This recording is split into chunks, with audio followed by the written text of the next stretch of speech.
Mathilde Favier's death has produced one of the more widely shared outpourings of grief the fashion world has seen in some time, with tributes from Dior's top executives, its creative director, and international celebrities all converging within days of each other, even as her family has kept funeral arrangements entirely private.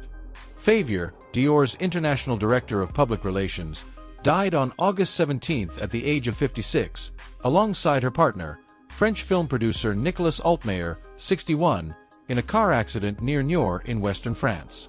According to the prosecutor's office of Niort, their vehicle collided head-on with an oncoming truck while attempting to overtake another car on the road. Altmaier, well known in French cinema for producing films including 2011's The Conquest, a portrait of former President Nicolas Sarkozy's rise to power, was also killed in the same crash. France's culture minister, Catherine Pigard, paid tribute to him as a producer with a keen eye, while describing Favier separately as embodying another form of French greatness entirely, the world of fashion and luxury. As of now, no public funeral service has been announced. A French death notice registry confirms only the date and basic details of her passing, listing her at 56 years old, with no service arrangements attached. Given the family's understandable desire for privacy during such a sudden and devastating loss, that absence of public detail isn't unusual, and any future service, if made public at all, would likely be announced directly by the family rather than surface through second-hand reporting. What has spread widely instead, genuinely going viral across fashion and celebrity social media, is the volume and prominence of tribute pouring in from every level of the industry Favier spent her career shaping.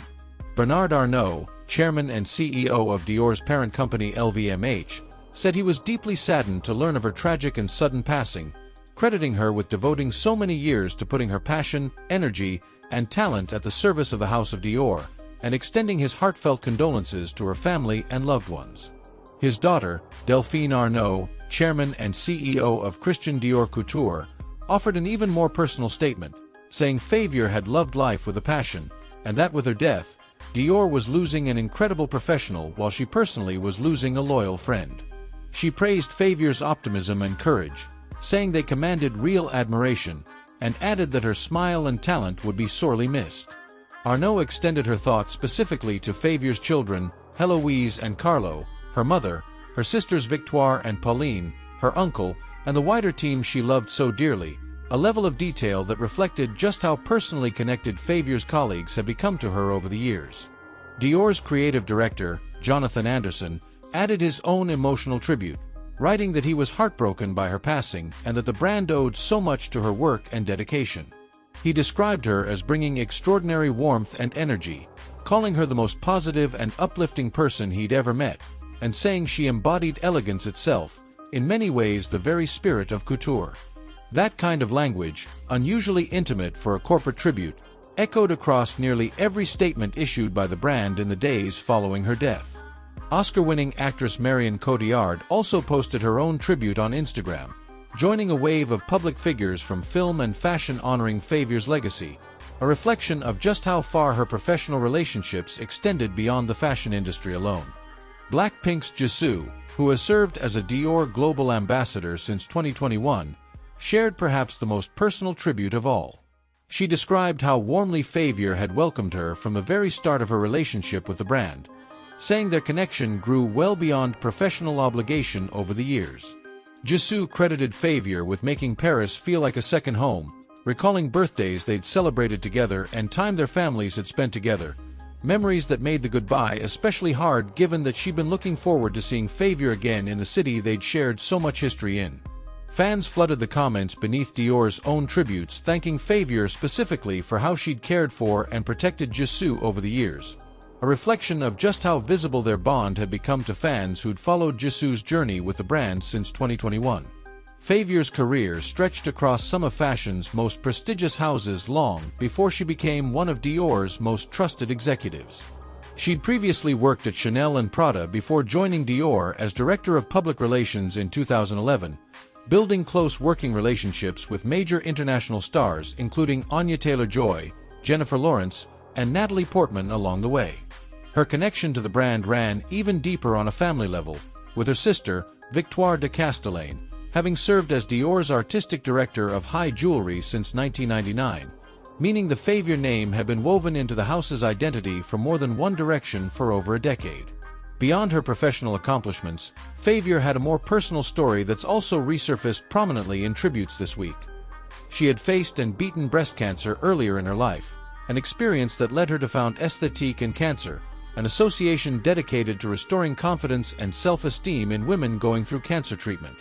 That chapter of her life, less publicized than her fashion career, has added another layer to how she's being remembered, not just as a powerful industry figure with an enviable Rolodex of contacts, but as someone who used her own hardship to build something meaningful for other women facing similar struggles. That same spirit of generosity showed up as recently as this past January, when she organized a charity online auction titled Mathilde and Friends in Paris, offering clothing, jewelry, and design pieces from her own private collection alongside contributions from friends including designer Julie de Libran and decorator Jacques Grange, raising funds for causes she cared about while sharing pieces of her personal life with supporters. Favier had also published a book through Philanthropy earlier in her career that helped establish her as a genuine tastemaker and hostess in her own right,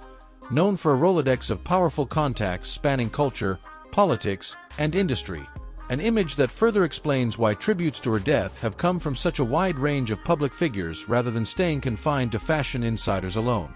For now, the family's grief remains largely private, with no funeral details released publicly, and it's worth respecting that boundary rather than speculating on arrangements that haven't been confirmed. What has genuinely gone viral instead is the sheer breadth of the public response, from the highest levels of LVMH leadership to a global K-pop star to an Oscar-winning actress, all describing a woman whose warmth and generosity, both inside the fashion industry and well beyond it, left an impression that clearly extended far past any single boardroom, runway, or red carpet.